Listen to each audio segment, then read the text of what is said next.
And welcome back to Inside the Show. I'm Scuffy alongside Cougs. And Cougs, we got a special guest today. We got none other than Scann joining us, going over today's topic, which is going to be the gameplay feature. And Scann, it's great to have you on board for today. I can't wait to dig deep into your knowledge of what you've been doing over the past year and now with everything gameplay wise, how in depth you go with it. So I'm happy to have you on board and hope all is good, man. I'm absolutely excited. I love what you guys do with this podcast, and it's fun to hop on in and talk about the gameplay because I'm way too much of a nerd about it, and I'm excited to get into it. I feel it. I mean, it's with the data. Should we? I forgot to put this in the talking points, but should we, as the first thing that they go over, is the data in the gameplay features? Should we talk about that first? Or should we talk about the elephant in the room here, Cougs? And I think we know what the elephant in the room is.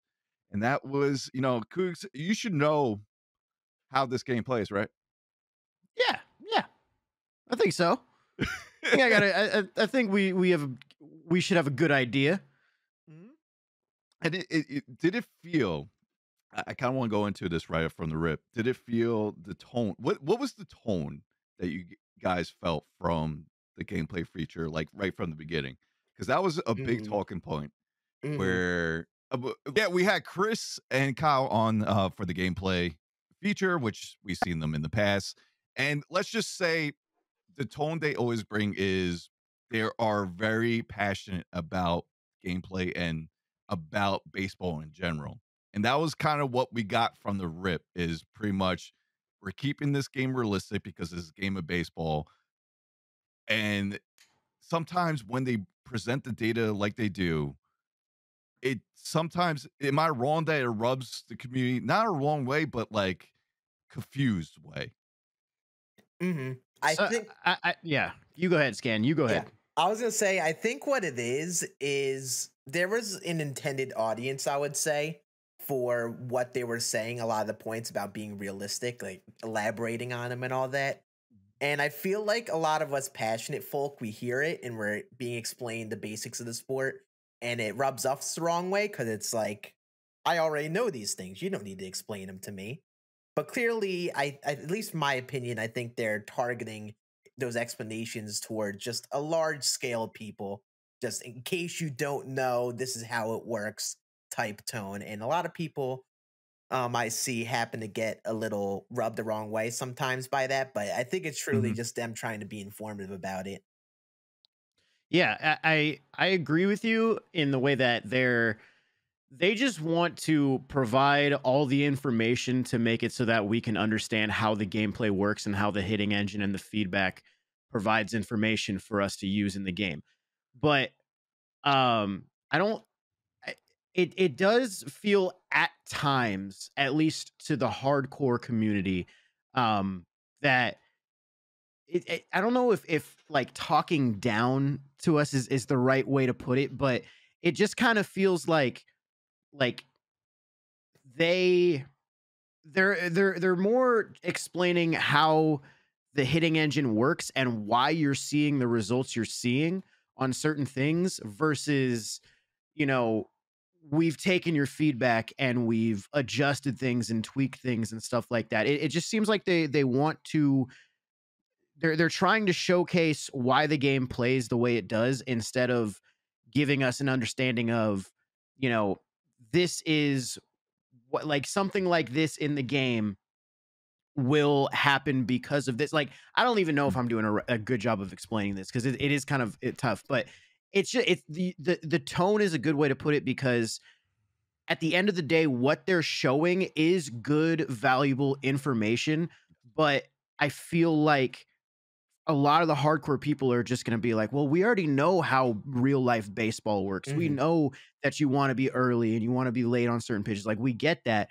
But why is it that when I get a middle PCI on a pitch over the middle, that sometimes it's a pop-up with good timing swings? Like, those are the type of things that I feel like are always kind of missed.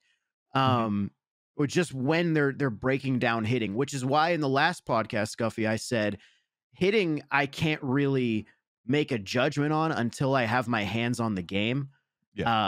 you know, you talk about pitching and talk about these things like, oh, I can already tell those changes are going to be good. But hitting, it's just more of a feeling. It's more of a thing that you experience with hours and hours of gameplay. So they can explain it all they want. But until we get our hands on the game, I really don't feel like it's going to change much, which is another reason why I think the tone of it was kind of taken in a weird way from parts of the community.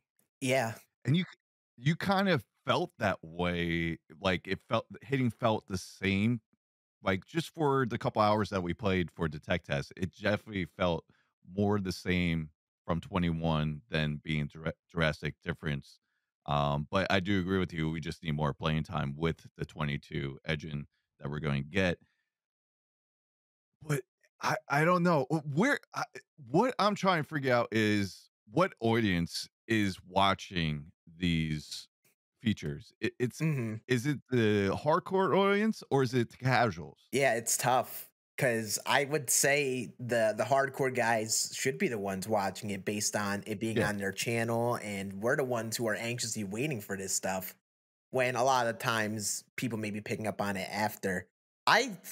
Do think it is more of like the hardcore people watching, but I think it's sometimes like I see things in the chat that are said, like people like you see like the spam of stuff, and it screams like maybe this isn't all the people who are just so passionate about DD in the game like a lot of us are. And Mhm. it makes me curious because I feel like it's a weird mix of people.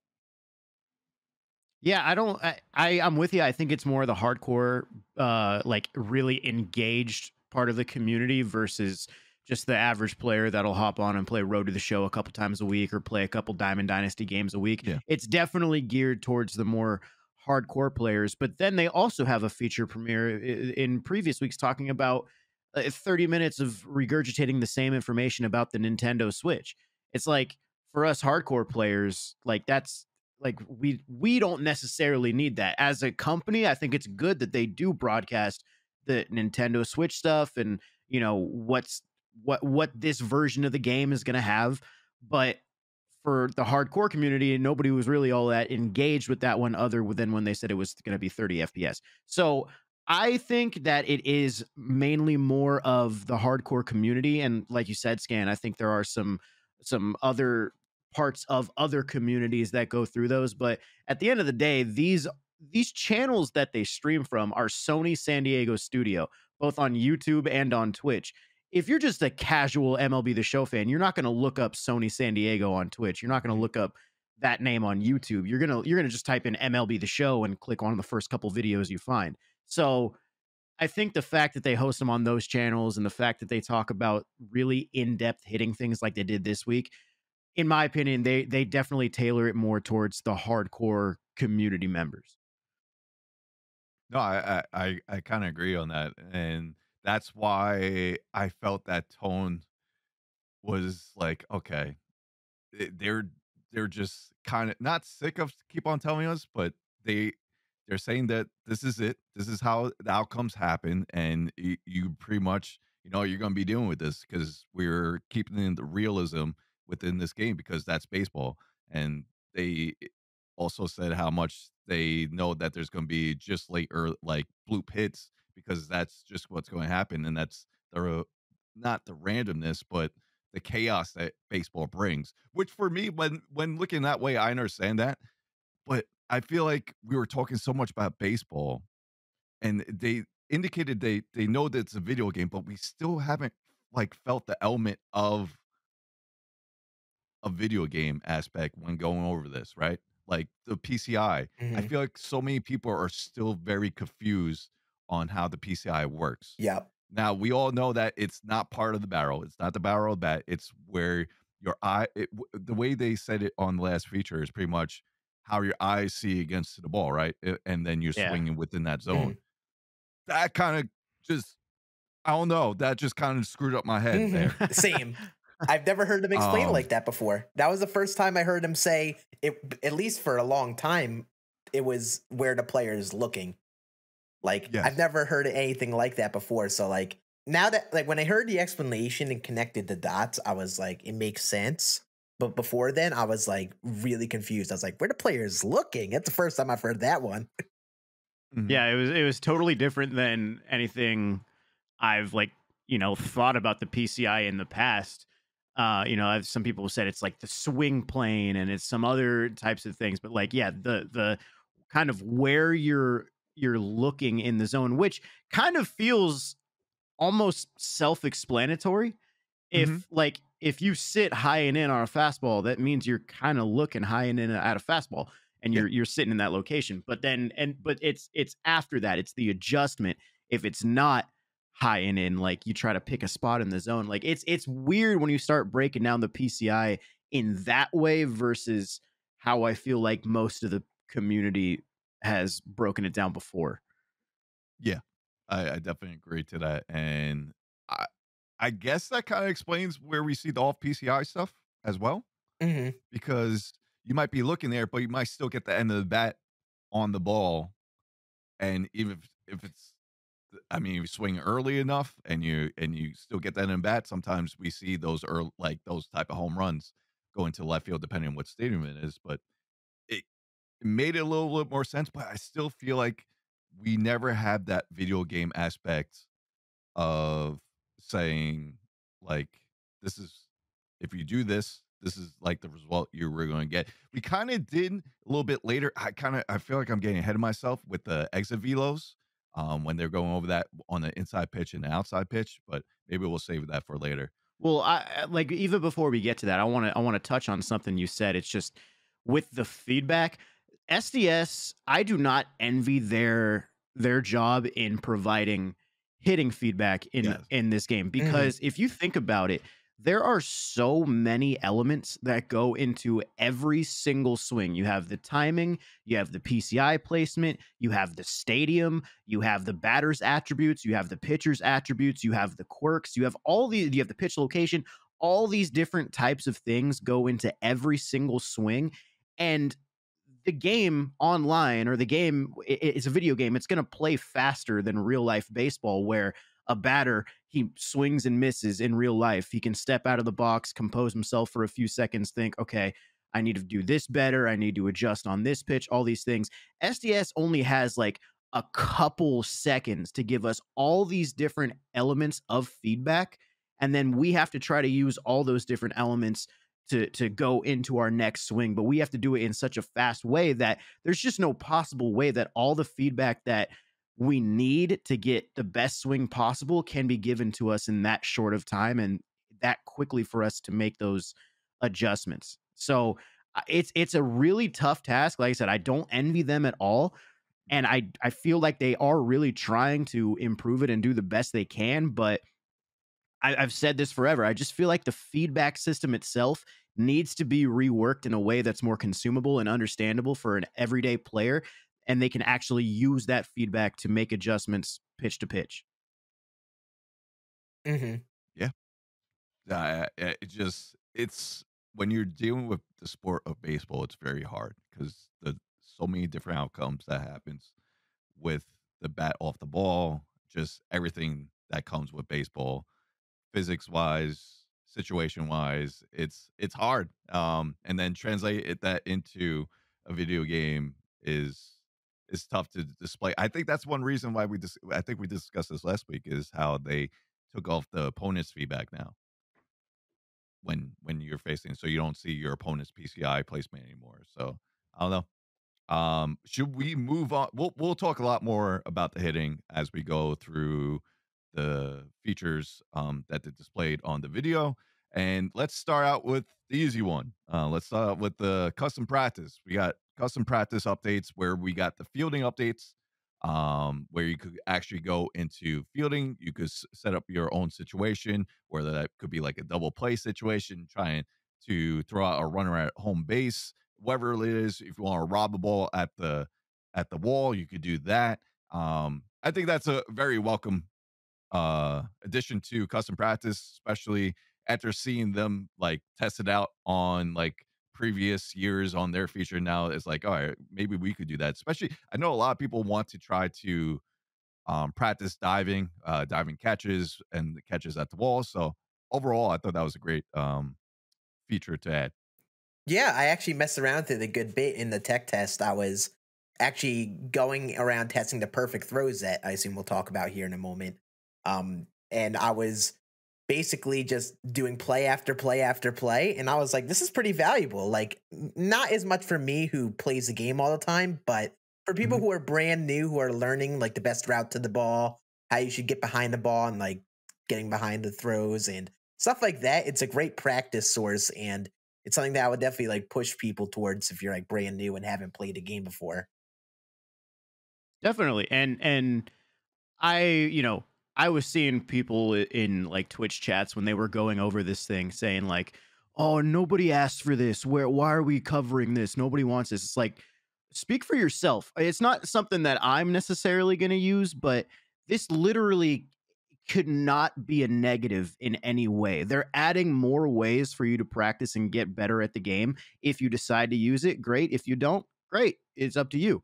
But the fact that they have this now in custom practice, just it adds another element of being able to uh you know get your game down in every aspect of it, batting, pitching, fielding. It's just a good addition.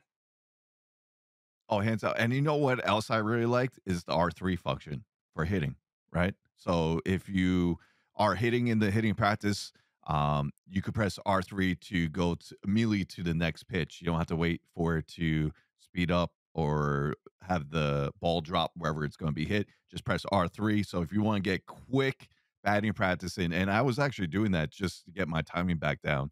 And the R3 is a lifesaver. Saves a lot of time. You'll be able to just keep on hitting rapidly. You probably get 2 or 3 more swings than you would in say 1 or 1.5 type of time. So I thought that was a good addition. But overall, like you said, I understand. Well, I didn't realize that a lot of people were saying why would you add this? Why wouldn't we add this Yeah, to the exactly. mode? Mhm. It's It's just like going to this is not taking away from your precious Diamond Dynasty in any way, brother. Like they're it's just not going to adding be. another way to play the game. Yeah, and as much as we want franchise updates for those franchise guys, it's not gonna take away from that too, because I'm sure this is for gameplay wise, Yep. so it's Yeah. not a separate entity works on the franchise updates. Not saying that we will love that. We say that every podcast. I feel for those guys. We want that. But yeah, overall, solid addition. I don't think I Um missed anything else. Did we? no, I don't think you are, but I was gonna ask at this point, do you guys think there's anything else they could even add to custom practice? Like they're letting us practice diving plays, home run robberies. We can put any pitch we want in any location. What else could they add? Variable. So how shout out to Yayo because he made a good suggestion on this is when you could set up like the inside zone or the outside zone, it's always a strike. It'll be good if you could make that variable. You get what I'm saying? So if I just want the inside half to throw me pitches inside, don't guarantee be a strike each time. Oh, I see what you're Okay. saying.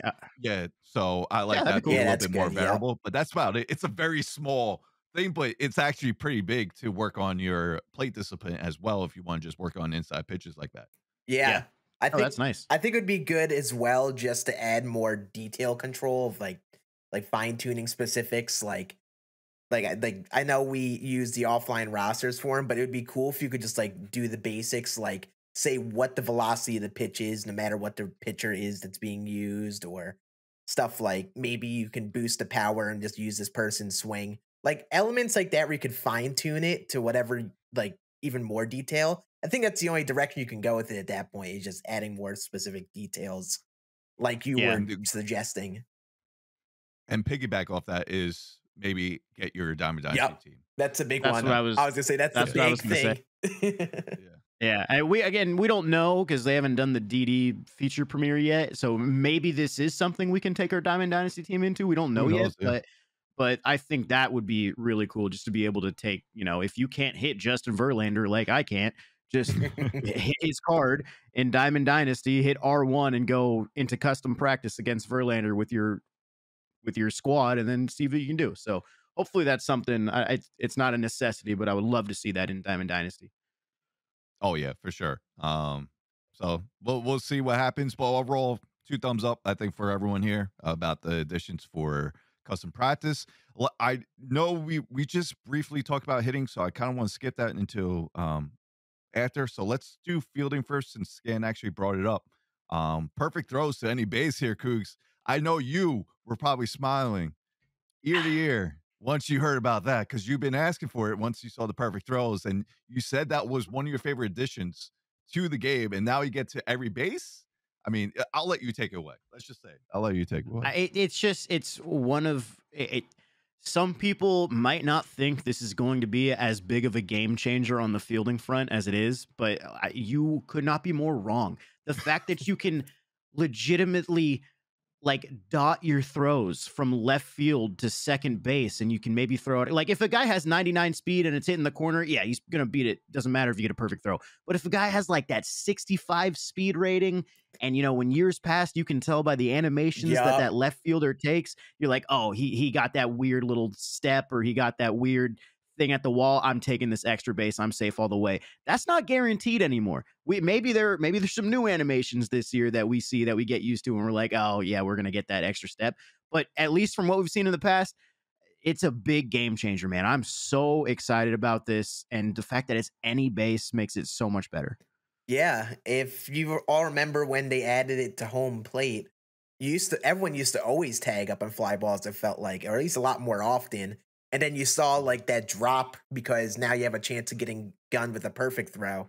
And like now you implement it to second and third, it's a lot better. And I was experimenting with it. Some of those animations are really clean. Like they get that tag down really quick, and it's really like it's very satisfying. Like it's a very rewarding thing, which only helps the game. And now it'll help with just like base running and those animations that we would always see. Yeah, and then they say something about the animations for like the tags. If you have like a good, I'm not sure if it was just basic field rating, where the tags might be a little bit quicker if you have better fielding. Correct me if I'm wrong here. If I feel like I heard that. I might have missed that. I didn't Yeah, I think write I that missed in any that too. notes. You could be right, but I Okay, don't remember it I personally. feel like that was the thing. They definitely did go over. It's funny they did Angels versus Mets when they were doing the fielding, and they put McNeil at short, who's not a typical shortstop. So you get to see the different animations where McNeil still fielded it. He doesn't even have second Yeah, I base, so was I was very confused by surprised they that. put him. I was very confused as well. But you saw him take his time with the animation, like because he's not the best fielder, not the primary position. And then you saw Lindor, and then you saw Lindor being fluid as possible with the animation, right? Be able to just take the ball, throw it right to first, and you saw the difference between that. Um, so I mean, it was kind of already there, but I think they polished it a little bit more. And Cougs, from previous podcasts, when I was going over third baseman new animation, they kind of showed that as well on this, where um, you have where the third baseman, the hot corners, first base or third base, if the ball is hitting very hard to them, they'll knock it down and then they'll recover and throw quickly to first or first base, maybe going to second or home, depending on the situation. I'm telling you, that's going to be bigger than you think. Um, I really think so, because when playing the tech test and just reliving the moment when that happened to me with Mondesi at third and even Suarez at third, and how I was able to get out when previously, say, if I was playing in 21, it'll be safe. I was really big, and I love those little tidbits to the new animations that we get, and how it could actually be a game changer by something very small. 100%. Anything that's gonna help make like fielding ratings matter and break it down even more, I'm all there for it. Like when you go from 89 fielding to 90 fielding, you unlock the diamond badge in the field, and you get Mm. access to some more advanced animations and stuff like that. Like anything that provides more of a reason for you to use good fielders when you're considering building your lineup is I'm a huge fan of. Like I'm a big fan of having those good defenders out there. If I have to sacrifice a little bit of hitting, oh well. But the fact is, like, I don't want anything getting through the left or right side of the infield, and adding new animations and figuring out ways to make that fielding matter as much as it can is pretty much W all around to me. Yeah. Now, let me ask you guys. I know Cougs, you like always having defense up the middle, right? Mhm. That's where you want. For Scan, are you the same way, where you just need your defense up the middle, or you could be like, "Yo, I need to play with my boy Glaber, so I'm willing to sacrifice," or how do you go about it? I'm definitely someone at like the very end game. I'm definitely someone that needs that defense. But earlier on, I don't care rocking silver out there at short or second. Especially at second Okay, base, I don't mind doing it. But shortstop, usually I like gold and above whenever I can get it. But I don't make the biggest deal over it. I mean, it probably is part of the reason why I go crazy over those little squeaky ground balls that get through the infield. But it just I always like having the bat out there. So at least at the beginning of the game when you don't always get that choice, I usually lean okay, towards the bat. But overall, that defense is really big up the infield. sweet. Yeah, for me personally, I like having up the middle defense. I'm with. I need someone at short and center. Second, I'm willing to sacrifice. More so than not. But yes, shortstop and center, I just know I need my defense there. Yeah. Um, so That's why I think Honus is a top 3 card in this year's game for me. He just has that defense, he's got that arm, he's got the speed. mhm. Mhm. I don't need him to have Fernando Tatis power because that high contact plays, in my opinion, better at the higher levels than power does anyway. So I'm that like anytime I get a chance to have that solid defender at short, I'm taking it. Yeah, I feel it, especially if you're playing BR too. I mean, Oh BR. yeah, I mean, I'm just going absolutely. back to my Yeah. aspect. If I need, I definitely need that defense for BR, especially in center. I think center field's the most important position in BR, um, because a ball in the gap could just make it a double or a triple into the game. If you could hold someone at second and not push them a third, could mean you could legit change the game that way. But anyway, I think that's it for fielding. Yep. Oh, they did want to. I mean, I think this is basically they just want to reaffirm to preload your throws. I mean, we kind of already do that naturally, but they actually I don't think they ever like really made that point before to preload your flows. So just another tidbit if you guys didn't never did that before, always try to preload your throws. And just know that you only get one shot at it. Which I thought that was that was first time they did this year, right? You only allowed it once, right? I believe so. Um, Because previously we were allowed to do as many times as we want. I think this year is the first time. Either this or 20.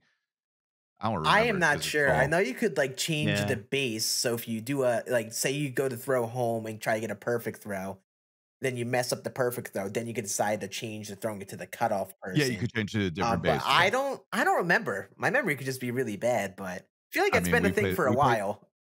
we played this game all year round, so Yeah, everything just feels what it is, right? When it Everything comes kind it's of to true. meshes together. It's true. yeah, it just meshes together. That's what happens. All right, let's shift. I'm going to save hitting for last, so let's shift off to pitching. And we kind of previously touched on this before with pitching with the new additions to par, and that is basically for certain pitches. Let's just go over the pitches that don't affect this. So what we're going to talk about is how pretty much how dynamic par, I guess, kind of just similar to the PCI, where if you try to throw it certain pitches up in the zone, it's going to be less accurate. However, the 3 pitches that it does affect is the fastball, two seam, and cutter. Let me ask you first, from just hearing that, do we already know what the meta is and what's the most dominant pitch that's going to be in this game? Scan, you take the lead on this one. It's actually I'm really pretty much leaving interesting. you on the table I here. mean, I think outlier four seam is going to still be the thing for me for most people. I Hmm. think this can be the firm like what everyone wants. I still think people will lean towards the sinkers, but I think the good players are going to start to mess with those two seams a bit. I messed around with it a bit last year. If you used the Nestor Cortez card, he actually has a pretty good two seam that's very close to a sinker. And if those two seams are really good and have a lot of movement, I could see them being kind of close to what the high sinker used to be. Maybe not exactly, but I would say like 3/4, 2/3 of the way of what an old high sinker used to be. Yeah, I feel you on that. To answer the question, do we know what the meta is going to be? I still would say probably not at the moment, but Mhm.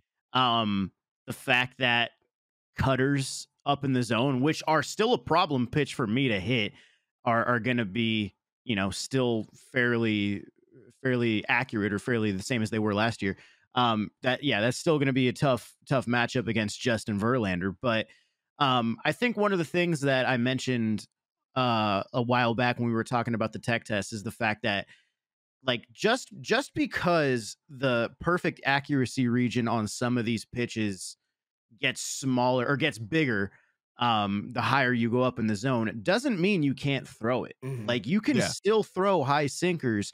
They just might not hit the spot as much as they did before. But, like, I just don't want to see people, like, the first week of the game get dotted on a couple high sinkers and be like, "Oh, I thought they fixed this." It's like, no, it's baseball. You can still, kind of luck your way into a strike every now and then. But, like, in theory, it should help eliminate as many of those as you see game to game, at bat to at bat. So it's a good thing. Will the cutters, be the more primary meta? Will sinkers still be the meta? It's too hard to say at this point, but Yeah. I don't think it's a stretch to say that the cutter will probably be a heavily sought after pitch in a lot of repertoires, at least early in the game. Mhm. I definitely agree, and I think I agree also with the two-seamer.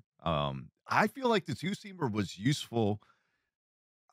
What year? I think it was even last year. Like not last year, 21. I'm talking about 20. I feel like the two-seam was very useful because I remember using Sir Anthony Dominguez. He was the relief pitcher from the Phillies. He had a four-seam, two-seam, change-up slider. And if you're thinking of 21s, that card is not really that much usable. Yeah, he had a high fastball, wasn't an outlier though. But I remember his two-seam and just others that I used for a two-seam were pretty damn good. And I feel like we might get back to that where the sinker versus two seam right now, especially for the higher pitch in the zone, is definitely going to be more debatable than it was in the past. And I'm very curious if we'll see more break on the two seam this year because I feel like you look in real life, right? Let's bring back the realism in baseball. You realize how we see the two seams, say for a Maddox, a Bartolo Colon. Yeah, I'm going to mention Big Sexy. Pedro Martinez, like how effective their two seamers. And you see how what pitchers today are you doing, whether that is like a Gradwall, or even Trinan with his crazy pitches that you could do.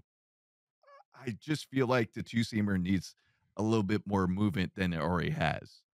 Would Mhm. you not agree? I Or agree. I think in Diamond yeah, Dynasty overall, the main purpose of a two seam is like a second fastball. Like maybe you have Outlier on a four seam, and then yeah. you just have the second fastball to throw, like with the Grom. Like, I don't really notice the Yeah, difference the only difference in is like between movement. it's so subtle. Like most people's two seams are very subtle movement. And I will say in the tech test, I felt like either when I was playing, either me or someone I was playing with was saying they noticed the two seams were pretty good, but it was probably too little to really tell. But yeah, it Yeah, needs more movement overall, 100%. It's definitely lacking in comparison to the other fastball type pitches. I think also it depends on the pitcher. Like mhm, if you take a sinker for example, Corey Kluber's sinker to me doesn't look anything like Edward Cabrera's from back in May. Like the release point and the break attribute and all that stuff will play a factor into it. But you're right. A guy like Pedro Martinez, where he was known for that two seam and he was known for like that changeup, those should be probably his two most effective pitches. And I've said it before, I'm okay if you want to give Pedro a sinker instead of a two seam to make him usable in the meta of your game. I'm all about it. I don't care about realism. I just want to use the guy. So I don't know if two seams are going to be more effective. The fact that you can throw them high in the zone and not get that perfect accuracy, negative impact might help it. But or it's just, once again, it's just going to be, we have to wait and see. yeah, I agree. And then who knows if we ask for so much, like, more movement of two-seamers, then we're gonna be like, "Oh god, two-seamers," just Nerf the like we are two with seam. sinkers, and Nerf it. it's gonna be the same cycle all over again. So, we'll see when we get the game. One good change that we heard was the outlier perk changes. We got now there's changes to outlier, higher accuracy penalty when you throw in the zone, and small velocity decrease in outlier. We kind of saw that in the tech test. It just wasn't confirmed until this feature. Because we saw some pitchers that usually have outlier, don't have outlier anymore. I think they're a little bit more stringent of giving out outlier, which is fine with me.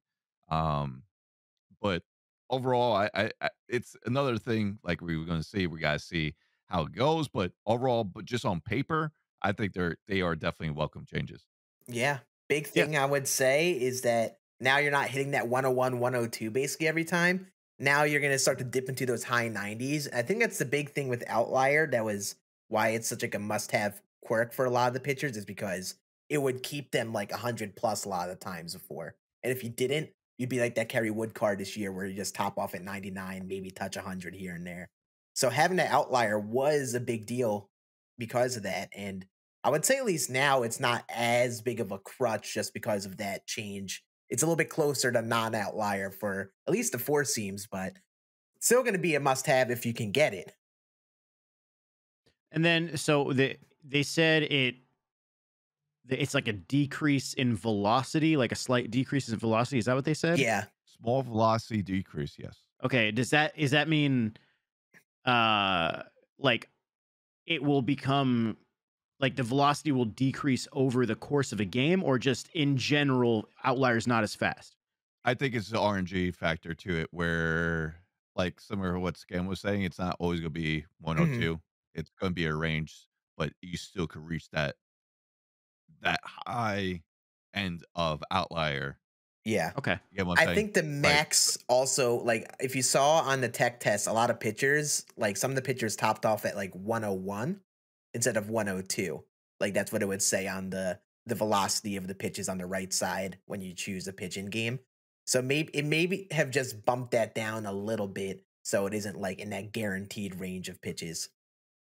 Yeah, and dude, the difference between a pitcher who threw 99 miles per hour without outlier versus a pitcher who would hit 102 with outlier, it was so night and day this year, man. Like, it was so hard to hit fastballs. Like, I'm not saying fastball should be easy to hit, but like, dude, any of these starting pitchers that through with outlier were just it's why I think the game was a lot more difficult to play casually this year. It's just because you couldn't afford to not be locked in on any fastball, that because you had to react in time, otherwise you're screwed every single time. So yeah, any outlier changes I am all on board with, because I would love to see it not be as big of a, or as Scan said, as much of a crutch as it has been in the past. yeah, I mean, it's all the subjects that we're talking today is just wait and see, and then once we get our hands on it, we could finally say, okay, this is what we like, this is what we don't like. Um, and for me personally, I'm with you, Cuz I'm here for outlier changes, especially for someone that's my age, and I can't reach that 102 on Hall of Fame legend anymore. And then we got here Scan, who by the way, if you didn't know, he went to the Dynasty Invitational with the top 16 players. Not only that, I don't know how you do it, Scan. I don't know how you do it. Just nonchalant, yo, I could hit this. You probably listen like this, so this pleb can't hit 102 with outlier. Just get a good old swig of G Fuel and But just yeah, lock on in. just yeah, get good. yeah, get good. Yeah, pretty much. But the reason why I'm bringing this up, Scan, first off, a hell of a job this year by doing that, by the way, and especially being a content creator, just doing it, balance everything. But the reason why I want to bring it up is on the competitive side of things, with these pitch changes, do you see it being better for competitive play or? hmm Yeah, I think first of all, I do appreciate the good word on that. And second of all, with the competitive stuff, I would say it does. First of all, with the outlier, I know like a lot of times when you jumped onto like legend difficulty and you started to play good players, it was either like they either had the pitchers with the really good sinkers, like the Arrietas and Klubers and such, or the outlier guys like Verlander and DeGrom. But I will say outliers seem to not be the biggest deal for the really good players in the game because they could just hit every fastball. It's not a worry to them. So when you put the Grom and Verlander and those level of guys, not going to be the biggest deal. I mean, they'll be a little bit easier to hit for those guys. But in terms of the sinkers and those, just in general, the high pitches, that does change the comp scene because a lot of comp players love the high breaking ball, the high sinkers. They love going to those pitches on the corners. And it definitely changed it up a little bit. Like if you watch the Dynasty Invitational this year, a lot of times those dudes would go to the high changeup. That was a go-to out pitch for him, the high changeup, because they would be really early ahead on it because they're dialed up fastball and it would just roll it over every time. And now that you have the bigger par and the high pitches, it's going to at least change it. I bet they'll still go for it here and there, but the fact you have to weigh the risk of it now is going to make people not want to go for it as much. Okay. Yeah. I'm very curious on how that's going to affect the competitive community. And these guys will adjust. Yeah. To anything. It'll be There's easy a reason. for them. There's a reason why a lot of these guys have been the best of the best for years. Yeah, it's their reaction times. I mean, holy moly. I don't even think I could have done that back when I was like 15 or 16 or older than that. I mean, it's nuts. Yeah, we'll see how it goes. Let's get to hitting. We kind of were briefed hitting, but let's go over the new features for hitting. The first one, let's go to Pci Anchor. If you guys don't know, Pci Anchor got 9 little dots on the screen. If you want to preset your PCI to one of these dots, you can do that by pressing R3 or your right stick on Xbox, wherever it is, whatever console you're playing on, and now on Nintendo Switch, of course. God, I included that. But either way, you could preset your PCI in these particular 9 dots, pre-pitch, and go from there. So for me personally, I tried it out. I like it, but I don't think I'm going to be consistently using it, especially from playing tech tests. I think I'll use it in some scenarios, depending on how the pitchers. I feel like I'm just going to mostly use it in ranked. That's what I'm trying to say, where you could pick up pitchers' tendencies a lot more than you say for a 3-inning game or event game, whether that's 3-6. So I'm very curious to hear you guys' thoughts. Have you used it on the tech test? How you guys like it? And what is your thoughts going forward with it? Go ahead, Scan. Okay. So I think I'm excited for it just personally because I was messing around with it a lot.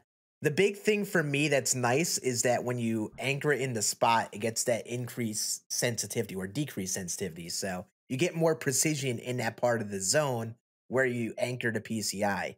And not just for my sake, but for a lot of people, they'll try to start that PCI in one spot, jam it wherever, and it goes to Jupiter, wherever you try to, from the opposite side of the zone. And it's just having that ability to have that precision in that part of the zone is going to be a big deal, especially for those people that, they can't hit the inside fastball maybe, or they're trying to sit in that up fastball and they jam their PCI up. And I do it all the time. Like part of my hitting is to start my PCI in a spot every time and try to predict hitting. So even in like BR, I'm going to use it, but I agree with you. It's going to be more of a ranked thing when you can pick up on the routines, what you're struggling with. And I am personally excited for it. And I'm excited for everyone to go into chats like, hey, where do you anchor your PCI? And everyone have a exclamation point anchor command in their chats. Yeah. Just like, oh, I anchor my PCI here. Just like all the PCI settings and such. Yep. Yeah, I love this feature. I think this is one of those features that goes that is a broad one that can help both people who've played this game for years and help people that are just coming into the game for the first time. Like it has a use for everybody. For some people, the use may be, I'm not going to touch it because I want to start my PCI in the middle and then react. For a guy like me, I know righty and lefty. I always sit inside no matter what. I don't care if my opponent's tendencies are, he loves throwing the slider low and away, he loves throwing high and away. I'm sitting inside because if you want to beat me low and away, cool, but you're not going to beat me on the inner part of the plate. So the fact that I can not have to worry about balancing my thumb on the inner part of the plate and just have it start there and then I can react, kind of just think about the other 2/3 of the strike zone more than the inner half, is going to be a huge boost in my gameplay, I personally feel. But like I said, for any player, if you struggle at those high and away pitches, anchor your PCI there, and then you can adjust from there, especially with that, decreased sensitivity. Like, you've got ways to attack your weaknesses now that you can change on the fly. So I think this is a great feature. I think it goes for basically anybody who plays the game, whether you choose to use it or not. I think it's definitely not something that could be considered a negative in any way. Yeah. Um, I love the aspect of helping out new players, especially for pitch recognition. Like you said, it's just if someone like asks me, how do I get better at hitting? Usually beforehand, before the anchor, I'll tell them sit your PCI either in the high zone or low zone, and then take some pitches because that'll just increase your pitch recognition, be able to see some pitches. And sometimes when you get into those counts, it kind of favors you. Maybe it just gives you more time to figure out the timing as well. So this just helps you out even better because you'll be able to lock in your PCI, say in the up or the low zone, depending where you are. And I'm just going to correct what I said before. It's L3, not the right stick. It's L3 or the left stick on the Xbox that you could do it. So I just want to correct myself there. But yeah, definitely a welcome. It's I feel like all the changes that we're getting seem minimal, but they are big changes. Does They that they make have they have the potential to be big Yeah, they have changes. yeah, Yes. the potential big changes. Yeah, that's a good word to put it. Um, and this next one is even with that, and that's the dynamic PCI, which is basically if you have zone, and you're using zone, and you're trying to use your zone outside the strike zone, it's going to shrink to get smaller. We had this year in 21, we had that patch with the PCI when we knew that we couldn't hit pretty much the outside corners of yeah, it was outside corners. So they changed up the PCI where you could move it pretty much more outside the box. Now this time you'll still be able to do that. However, it's going to be a lesser zone to hit from where the PCI shrinks if you go outside the strike zone.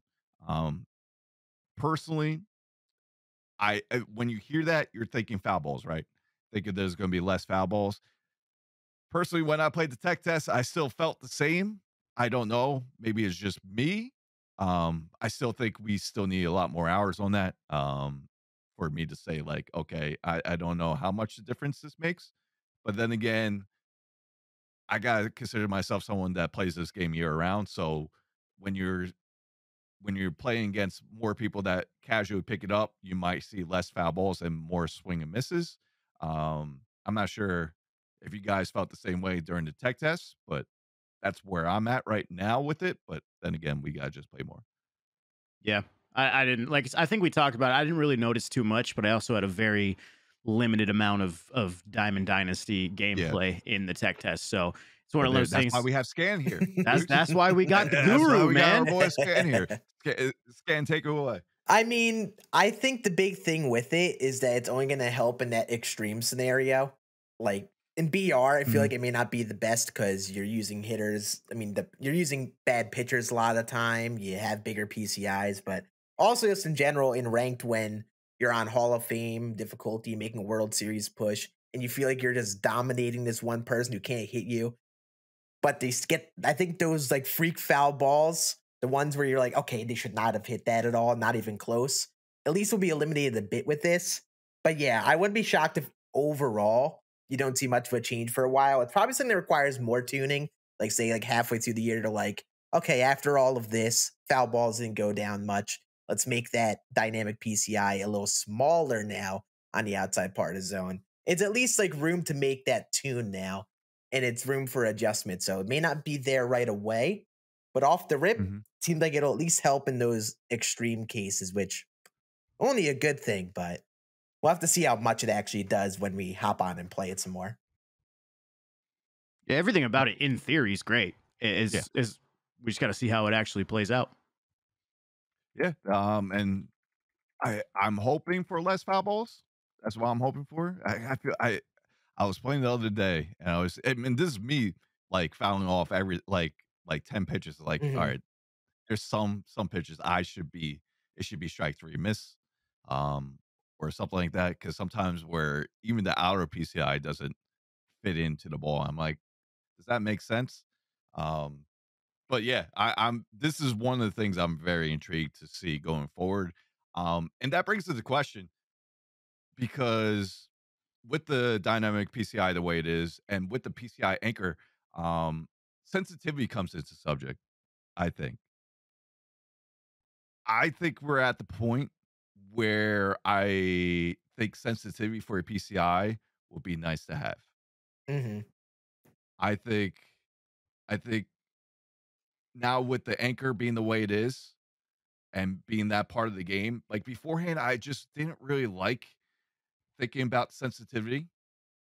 Because I don't know, I just feel like there'd be some cheap way to get out of it, um, to dispose like hitting and make it not not as skillful as it would be. But now with the PCI anchor, I'm like, okay, that rethinks it because you have this way to get cover one third of the zone, and you only have to worry about two thirds of the other zone. Now I'm thinking like, all right, maybe having sensitivity to combat that if you don't want to use the PCI anchor or something like that would be kind of cool. Like I don't know, I would probably have it less. I'm not about you guys. I would probably make it a little bit less where it's just I don't a little bit slower on my side just to get more precise. But I don't know. Have you guys thought about what you would do if there was a sensitivity for the PCI? Hmm. I've had the conversation a bit before with people, and I think the reason it's tough to do is I know with like the bases of the PCI is basically like on the stick, there's one specific location for each spot. It's not like say a shooter where you have the sensitivity where, you move the stick to the right the same amount, you can make that quicker or slower. But in this game, Mhm. I haven't ever been able to visualize how a sensitivity would work. Because the only thing I would picture is like if something is more sensitive, then you're just making it so you can't get to that other part of the zone. Yeah. Because that's just how the left stick and how like they read the PCIs. So if there were a sensitivity and that were a thing, I mean, I probably wouldn't change much from where it is right now. Like right now, I feel pretty good with it. But I will say there are definitely scenarios where I would adjust it day by day because some days I feel like my thumb is all over the place and I'm just slinging that PCI everywhere. And then on the other hand, one day for some reason, like I feel like I need more. And I think the closest thing I've had to experimenting with it is one of those control feet freak foam things, the precision rings that they have. Because Mhm. what that does is it adds more tension to it, which is probably the closest to a sensitivity I've experienced because it makes it so the same movement or at least the same strength of movement would be more precise with that.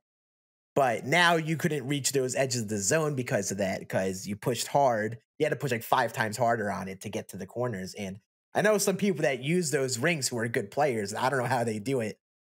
And I feel like for me, I feel like I would keep it close to similar to now as possible if it were me, if that was a thing. Yeah, I know for me, I wouldn't touch it. I would keep it exactly the same. But at the end of the day, I really just don't see a PCI sensitivity coming to this game anytime soon. I think the hitting engine is built based off how the PCI moves, and I don't really know if that's something they can tweak that much. Like you said with the PCI anchor, they give it like a little bit of a decreased sensitivity or whatever, but overall, it's still going to be like the same movements. And as you said, Scuffy, you said you might turn yours down to be more precise. What if you Mhm. turned it down to the point where you simply just couldn't get to certain pitches? That's Like my it, fault. if you, it's your fault, but like, I just feel like, why would you even do that at that point? Hmm. Yeah.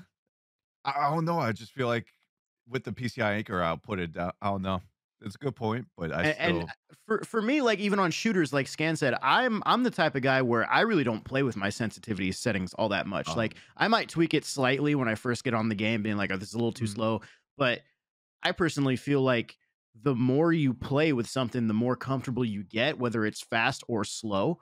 okay. So I feel like if everybody's just on the same playing field with the PCI, like I like I said, I think the game is built with the speed of how the PCI moves. So I don't know. I don't see it ever happening. At Mhm. least not like a sensitivity slider like we're thinking No. of, but maybe in some other ways that aren't directly considered like sensitivity. It Maybe. would be like presets. I Yeah. would Okay. think. Yeah, at first. So yeah, we'll see. I don't know. I just felt like it's a subject to have. To be honest with you, I really like the sensitivity that was in the tech test compared to 21. I did notice the difference. I felt. So I felt it was much smoother, and that's why we thought the game played a lot smoother on the tech test. When relating to 21. So yeah, there was more information to be told though. We got high exit velo conversation. This is pretty much where the baseball conversation of the realism comes in again. Where they talk about inside, middle, and outside swings, and pretty much telling us if you were swinging at inside pitch, swing early, middle, swing on time. I mean, yeah. And then outside, swing later. I mean, it's kind of just baseball knowledge at this point.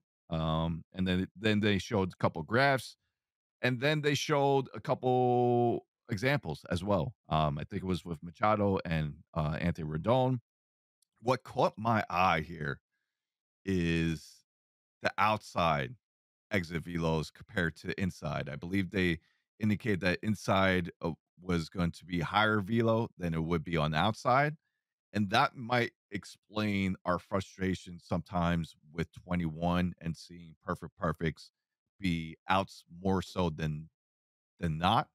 But we could get to that in a little bit. I just want to gather your thoughts of, you guys kind of already figured you knew what to do here with these type of pitches, if I'm not mistaken, when it comes to inside, middle, or outside, or did it confuse you when they not confuse you, but like made you think a little bit more when they brought up the high exit velo conversation? The things for And this is what you're here for. Yup. Yeah. Thing is, Yeah, if you guys, first, Scann. If you guys not following Scann, by the way, on Twitter, YouTube, Twitch, whatever you name it, any content, he does a very in-depth stuff regarding to this game, where he creates graphs, he creates his own data. Reason why we wanted him on here today. So I just want to plug him in a little bit before he goes over this. But yes, Scann, take it away. Yeah, I actually, funny enough, end up taking a deep dive on this specific thing right after the stream. And the thing that had me interested was, I was someone that always, I mean, I still probably will stick by it, but like they mentioned, being earlier on the ball is going to give you the highest exit velocities on average. Like if you get that pitch down the middle, you want to be in the earlier half of it so you pull in, hit the ball harder. But the thing that I didn't think about is that when you're on those away pitches right on the corner, and they showed it and talked about it a little bit in the video, they're saying being on the later half, not just being later on the ball where the bat is angled towards right field or whatever they were saying, being on that later half of those swings on the especially outside part of the plate, you actually hit the ball harder. And I went in and tested it. So like a pitch right on the corner, right on the black, you're going to hit the ball harder, usually being any side of that right half of the timing. So perfect and later in comparison to being on the early side. I mean, the early side of good may be one thing sometimes, but when you're any sort of early on those away pitches right on the corner, the amount of weak contact I got was really interesting. And I didn't think of it that way because I barely see pitches on the outside corner that way. But yeah, like just in general, like you get rewarded more like when you're inside on the ball and someone throws an inside fastball, you hit those just early foul balls really hard all the time. It's like that effect on the reverse for late. I mean, on the away pitches, if you're on like the late side of good or like just late, you'll usually hit that ball harder away, not as hard as inside. You'll hit that harder on the later side than being early. And that threw me for a loop because I always just thought that earlier half was going to always be like you hit it harder that way. But on those away pitches, just sitting back and getting that bat head outside seemed to really be the thing. And that's the thing that I learned. Where the bat head is the determinant, really. So when you're on that inside pitch and you get the bat head ahead on that earlier half, then you hit the ball very hard in those inside pitches. But the second starts to get a little bit too far back, you get those weak contact, lazy fly balls. And down the middle, you have a bigger window of that because the pitch is down the middle. So you could do either really. But on the away pitches, you have the bat head too far ahead. Then you just end up rolling it over. And then when you start getting that angle towards the right field side, if it's a right-handed hitter, you really hit the ball a lot harder, a lot more than I expected. Like it was a bigger fall off than I expected. And I was really interested in that because I didn't think that was ever a thing until that. So I think one of the things also was, you know, it's in 21, it's in 20, it's in all these games. But, you know, when I take a swing in those games, I'm always looking at the PCI feedback. I never really pay attention to the other one, though, other than when it just says, or I might even say the exit velo above that one. I don't know. But like, I don't ever pay attention to that overhead shot of the plate where it shows like your swing path and like what the good timing is on that specific swing. And that's, you know, my own fault because I'm not really looking at it, but it's there. It's giving us that information. But even today, I recorded a couple of YouTube videos playing MLB 21 today, and I found myself looking at that overhead part because we just get so caught up in the PCI and the timing that we kind of forget about, you know, certain like the other elements, like I was talking about earlier, like the where you're looking, the pitch location, the you know, tendencies of the hitter, all these type of things matter. And, you know, I found myself kind of breaking it down as much as I could before the next pitch with that other swing graphic for the first time in a very long time. yeah, I've been looking at that all year actually. And it's something I always look at because I'd always be interested because sometimes you look at it and that swing path is always shifting forward and backwards. It's really weird. Like sometimes there's a perfect on the inside part of the zone where it seems like the bat head is like actually ahead and they turn on it. And then there's one where it's like, for some reason you would think you would hit that to right field where the good timing is, but for some reason it shifted. And like it's constantly moving that colored zone. So anyone that doesn't check it and hasn't been, I really suggest looking at that because I found that chart all year is a really good indicator of just swing timing. And I always like to just look at it in online play and try to pick up on it. And especially with like hitter tendencies, pull hitters, push hitters, those actually shift based on the tendencies you have. So if you have a pull hitter, that green window technically is a little further forward than a push hitter who is a little bit further back. Because if you read the in-game manual, it says it moves those early swings. It moves the early side to have more space and then the late side to be smaller for any pull hitter and then the reverse for a push hitter. So from what it says in that manual and like what I see in the game, like they say in the manual, a pull hitter will just hit like a same fly ball to center field that a normal hitter does to left center. And then for a push hitter, that same fly ball to center for a normal hitter to hit to right center if it's a right-handed batter. But it has, I think, bigger implications because a lot of those times we get those inside fastballs. You hit those balls just down the line with an extreme pull hitter. Maybe with the balance hitter, that would be in play. Or maybe with a push hitter, you'd hit that more towards the straightaway left field instead of right down the line. Like, I think those tendencies have a big deal in how those timing shifts. And it's really interesting to look at when you look at that colored window move back and forth. And see, but I feel like that's something they need to have in the feedback. I think they need to tell They us. should. I think you can do it in like, if you pause the game, it might tell you, at least it might show like, Yeah. or at least it used to show like a spray chart or something.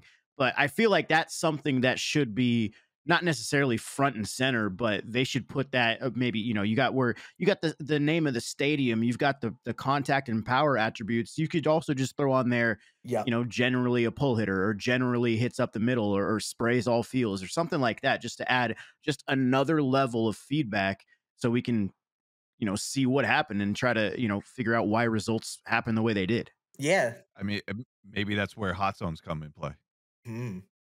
Yeah. See the hot zones beforehand, then you kind of know what type of hitter it is. But I don't feel like a hot zone could I don't feel like a hot zone always necessarily translates to the type of hitter they are. They might be better at hitting high in the zone and they might have high hot zones, but that doesn't say if they're, Like, more tendency to, or their tendency is to pull the ball more than it is to go oppo. Yeah, and a lot of okay. hitters don't even have a hot zone. Like a lot of hitters just have nothingness. So I turn mine off because yeah, I don't want to know. yeah, it's really I interesting. yeah, I turn mine off because I feel like I'll try to pitch towards those tendencies, and then I don't know. I just feel like then it becomes predictable, so I just turn mine off. Um, so I just pitch the way I want to pitch.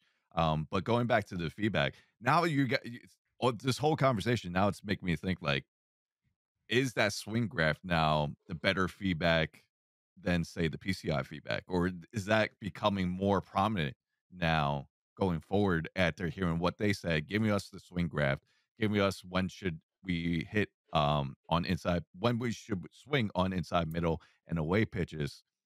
Hmm. Kind of makes me want to boot up 21 after this and just test it out and just focus on that feedback Hmm. more so the PCI feedback. Yeah, I don't know. That's the way I'm getting from this conversation I right now, think and that combining the PCI with that is the way to go. Because here's how I look at it: like uh, everyone sees that pitch right down the middle, and like logically, like obviously you want to get perfect timing on it, and you sit back a little more, try to hit that to center field or wherever.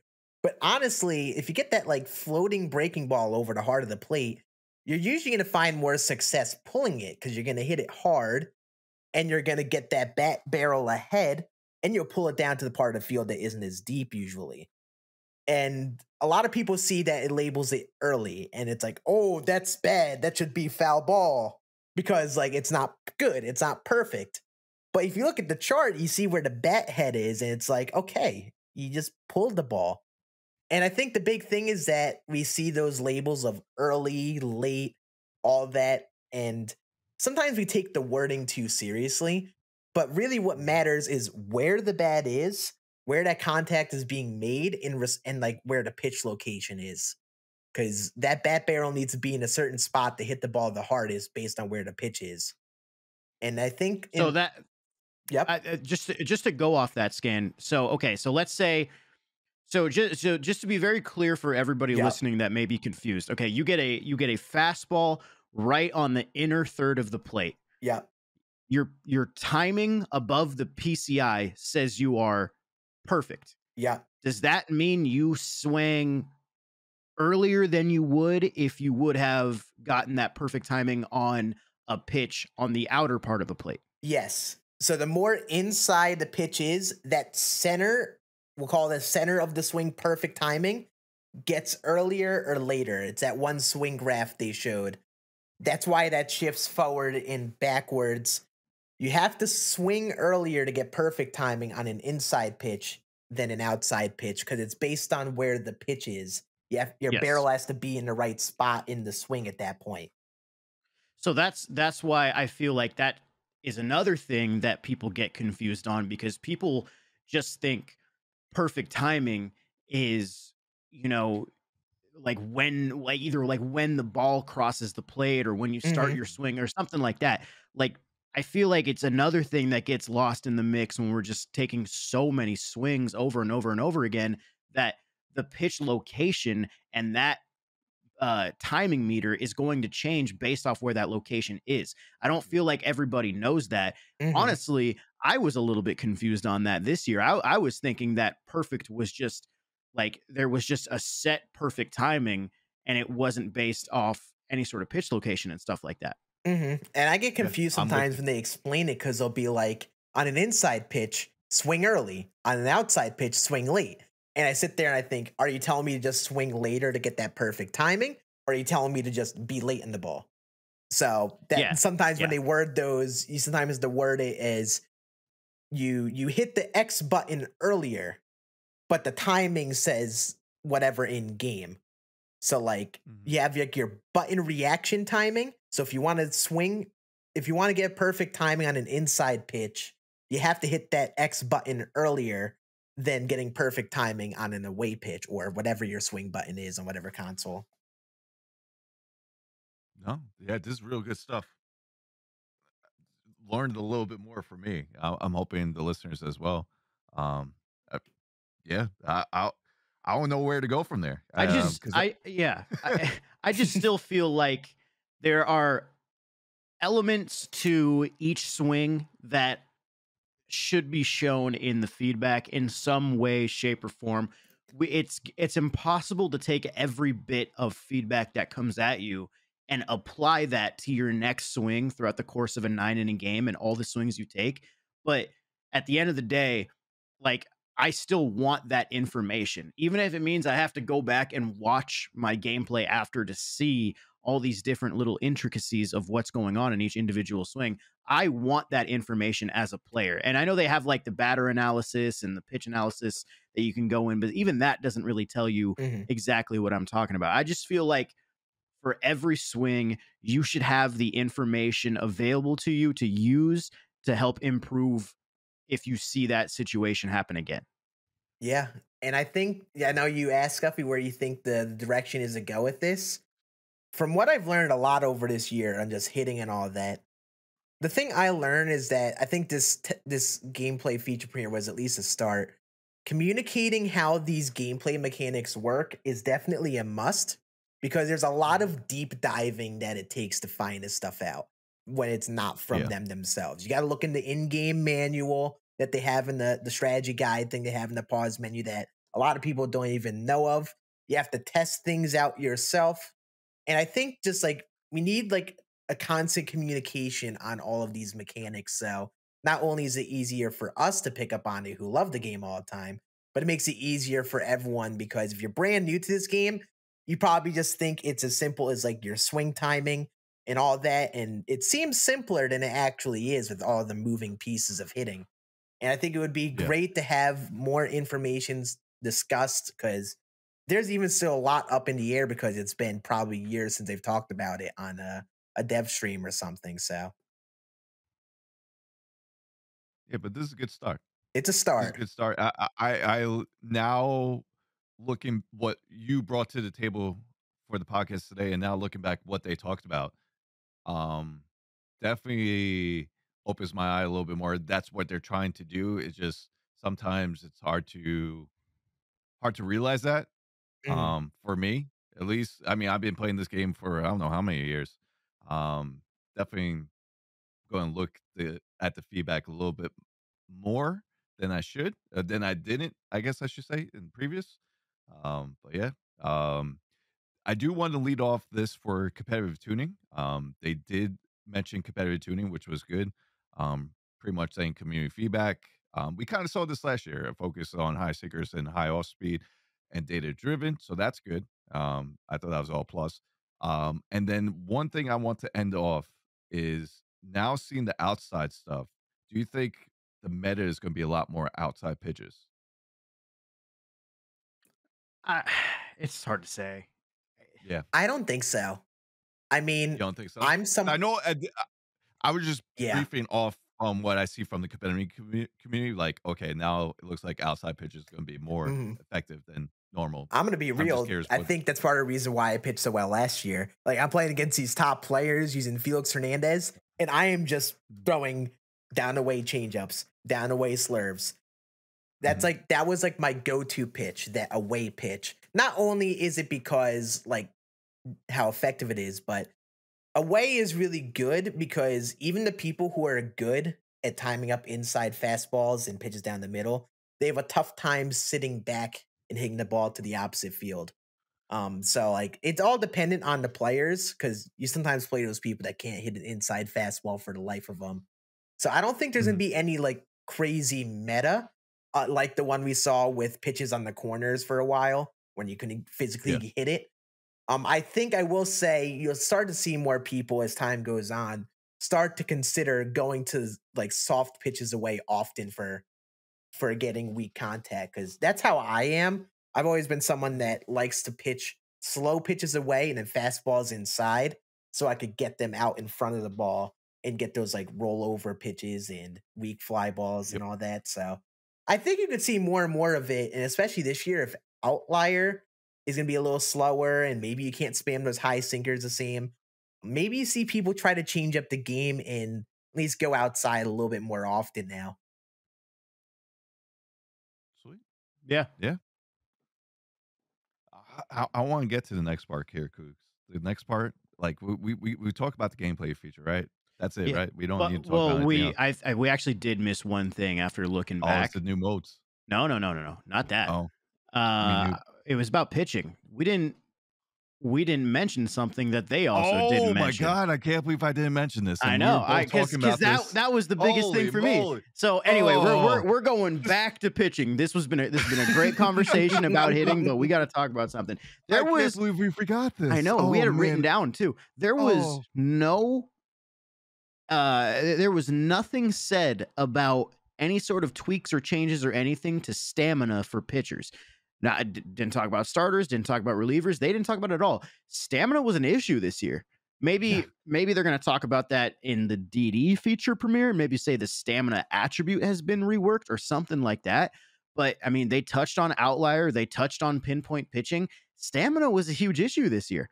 Starters were going way too long into games. There was no penalty really for having those guys go that far into games. And you and I both said before the podcast that, or before the feature premiere, that like stamina is something that we want to hear about. And they didn't Yep. mention it at all, which I found was really surprising. Yeah, absolutely nothing. And it's funny because we almost forgot to say something about it on the podcast. Thank God you brought it up. Um, and we noticed the difference. I mean, at least for me, playing BR in the tech test, I mean, whole different world out there with BR now. With how the stamina affects in that play. So there's something they did. However, there was no mention of it. And I think the biggest thing is what you mentioned is how starters, especially using pinpoint, and we always bring up the infamous Earl Hershiser game for this, is how you could go 160 and still be in yellow, green, low green, but nothing. Absolutely nothing.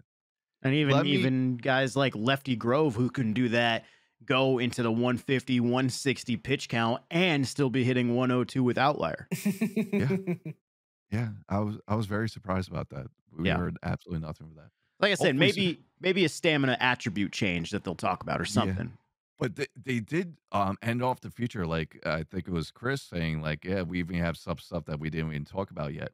And I didn't know how to take that, to be honest with you, because I feel like gameplay should be fully transparent. If it's a gameplay thing for a particular game, I feel like that should be on the table, tell us what the difference is, Yeah. and not just be like a wait and see type of thing. Yeah, it's Yeah. tough to quantify. Like you can't tell like what specific change was made.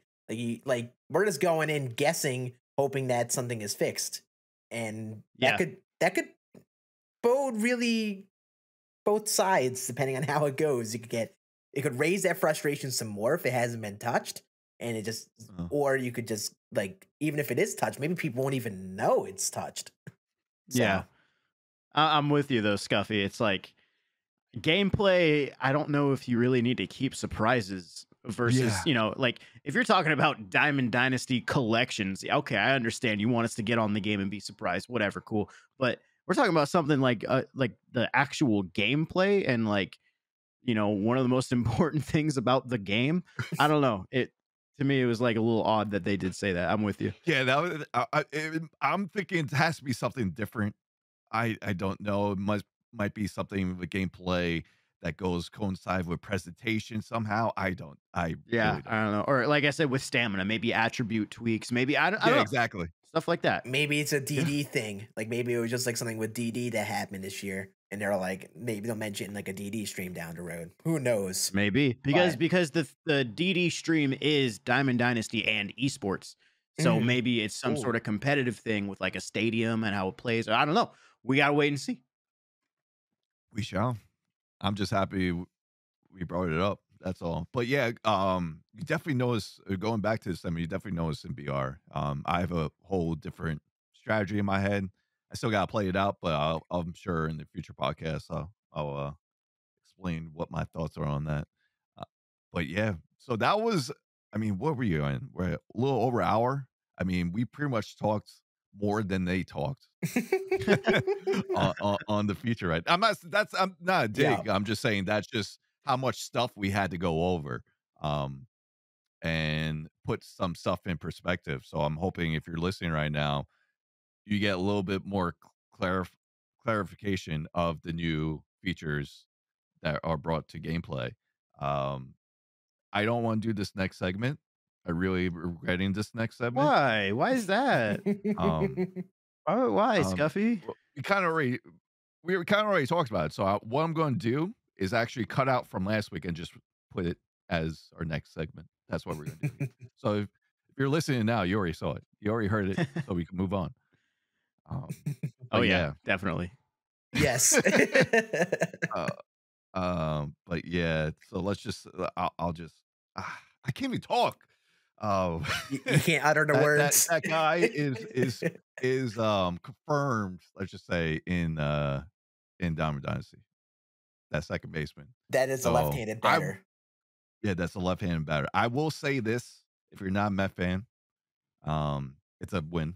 It is. It really is, especially with so many. I'm not going to say a weak position, but not in depth position with second base and having a lot of righties. He's going to bring in some versatility. And there's one possibility if he gets a postseason card, you might be considering Corey Seager 2.0 for a second base. But I'll let you guys have it. You guys can take away what you think about that card or what you looking forward to, and then we'll get to the legend prediction afterwards. Well, someone's got to say his name, right? Someone's got to say his name. I'm not saying it. You guys can say it by all means. I'm not freaking saying his name. Are you kidding me? Go No ahead, respect. Scan. I was gonna say, I at least get a little bit of bragging rights on Mr. Chase Utley, the new legend, because of 2009 with the Yankees. At least the Yankees beat them that year. Yeah. I was not affected by Chase Utley personally. However, like you said, I think it's another fun option at second.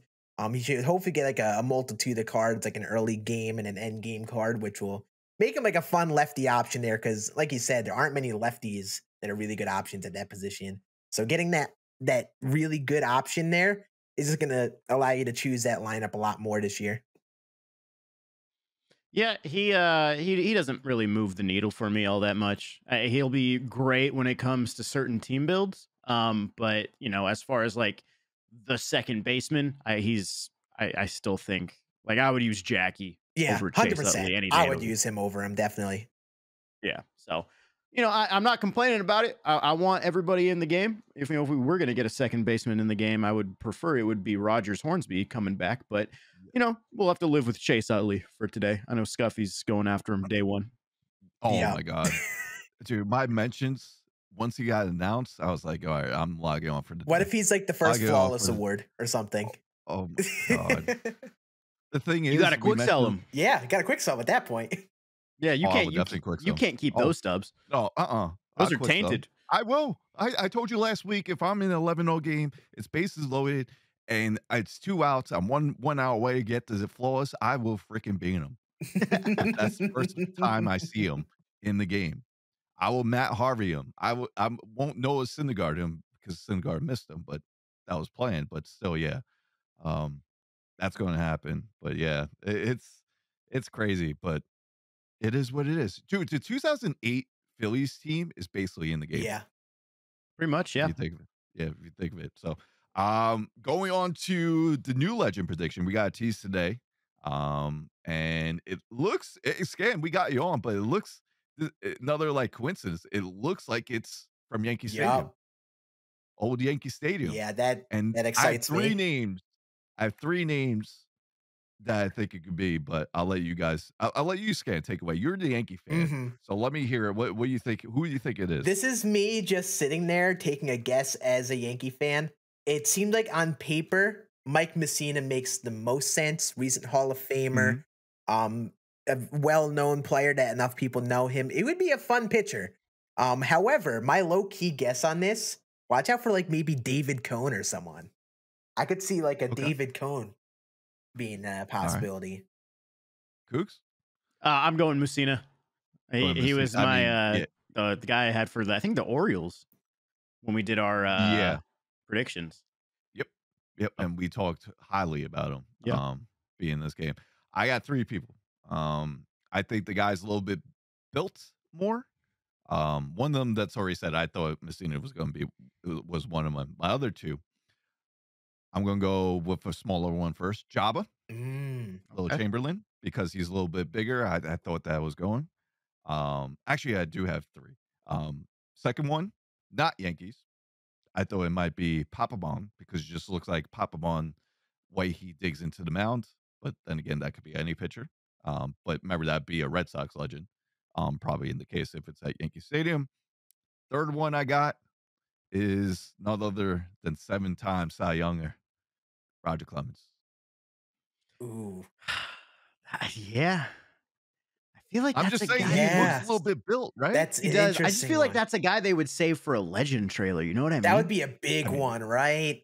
I mean, Yeah. we're on this Randy tangent, and we're like, "Where's Randy?" This might be a way a little bit combat at. So they're like, "All right, we gotta show them something." Interesting. Hey, man, I'll be way happier if it's Roger Clemens than David Cohn. I'll tell you that Yeah. right now. I will say Mike Messina does make sense because, like, I feel like with how Soriano was revealed, where obviously he was revealed as a Yankee, but his better years were elsewhere. I think that was partially a troll for, you know, the Jeter shills out there who were looking for a Jeter. But I could see with this, since Messina was also really good Oriole, reveal him as a Yankee, get that hype up, it be Mike Messina. And he seems like someone that could have be 100% makes sense to be revealed at this point. But if Roger Clemens were to happen, I may just sprint out of my apartment and just scream down the street here. And then we can relive the Clemens versus Piazza saga. once again. Yes. So that'd be good. So yeah. So we'll see. They'll announce that on Thursday, and then we'll discuss it next week on the podcast. I had a more in-depth segment we would do, but we're already over like almost hour and a half. So I'm going to just do this real quick. What player would you want out of these 2 seasons? It's going to be player A or player B, and we'll end on this, and then we'll get out of here. Player A. So his season, he hit 313. He was slugging 569. OPS was 1084. He had total bases 383. He had 58 jacks, 149 RBIs, 182 hits. And then player B would be, he hit 365. His OPS was 1031. Slugging was 587. 28 home runs, 96 RBIs, 30 doubles, and 191 hits. I'm going player A. I feel like I would stick player A as well. Okay. But we also don't know what the defense is like. But if we're just going hitting, player Yeah. A. I will say player B would have diamond defense. Ooh. Hands down. But what A, position though? Because if it's first base, I don't care. I don't know. I will say I like the argument of B. I like the average a lot. That's like really good bat to ball. And player A will probably have like bronze to silver defense. Okay. I don't know. Now that's a thing. I I would start leaning towards B. For me, Defense is a it depends on if it depends on the position. If he's bronze, silver at first base, I'm Yeah. fine with that. But if it's a more premium position, I might overthink Yeah, it. I'm with that. I will say both can play first, but one or both might have it as a secondary. Why do I I feel wanna like give away- player B is Joe Mauer? Okay. And why do I And feel as a player A. I hate to be that guy, but I swear I was looking at Ryan Howard's stats. And it reminded me a lot of the first player. Okay. You want to lock it in? I'm still gonna go player A. I'll lean A. I'm with that too. Okay. You guys were both right with predictions. by the way. Let's go. Ryan Howard is player A, and player B is Joe Mauer. Yeah. Well, I mean, what I will say is If earlier. you knew it was catcher, I feel like you would chose Joe Mauer. Yeah, that's Yeah. fair. 100%. Yeah, because I'll just use, dude. There's like a million good first basemen day First one. baseman. That's why I didn't want like. It's I because know Wait, you can't position. really say it. Yeah. Yeah, but also I was actually going to bring. first base bring is in such a Kirk power Gibson. position. It's like it fits that position well. Joe Mauer is just a very good hitting catcher, which you don't see much. Yeah. So Yeah, both those years are when they won MVP, and I was actually going to bring in Kirk Gibson because he won MVP too, but Kirk Gibson's numbers was They're way not Yeah. the same. This is Yeah. why it's like, why was he? He's Yeah, a so guy I that was you like, you know what? That's just not going to be it. Kirk Gibson is still that guy where you look at the calendar and it says new legend and headliners on Wednesday, and that's Yeah, you're like, yeah. oh, I'm just hoping he's Kirk Gibson. That's cool. won the first 99s, please. Thank you. It's the only chance he'll get. Yeah. So, but yeah, this was a fun podcast. This is one of the longer ones. Once again, we've been having these a little bit on the season 3. But first off, Scann, it's been a pleasure to have you on today. Thank you for coming on. Thank you for enlightening us on many subjects on the gameplay feature. Where can we find you at, Scann? Let us know. Let the listeners know. And of course, if you're watching on YouTube, all of the links will be in the description as well. So Yep. let the people know, Scann. Basically everywhere on Twitch, YouTube, you find me. Scann. On everywhere else, The Scann or some variation of that. All MLB The Show tips, all information to help people get better at the game, understand the game. And I know there's a lot of new players hopping on board this year. And it's always very exciting to get back into it. New game dropping. And big year ahead for everyone. I'm so excited for it. And it was an absolute blast being on here with you guys. Of course, man. Appreciate you being on, man. Yeah, anytime. Cougs, that's going to do it for us. Do for all of us. Next week we get commentary and presentation. So they added presentation to commentator because previously it was March, October, and presentation, which brings up the point which we could probably discuss next week is March, October going to be bigger than we thought? That could be for a different discussion at a different time, but that'll be the next thing we go over for next week. And of course, going over who the pleasure prediction was. But yeah, that's going to do for another Inside the Show episode. Make sure to follow my boy Cougs at Cougs46 on Twitter. You'll find all the socials there. I'm at Scuffy McGee TV. Most importantly, you can follow Inside the Show on Twitter at Inside the Show PC. Once again, Inside the Show PC at Twitter, on YouTube, youtube.com/Inside the Show. Make sure to hit a thumbs up and comment below if you want any more questions about on this podcast. We'll catch you guys next time on Inside the Show. You guys have a good one. Peace out.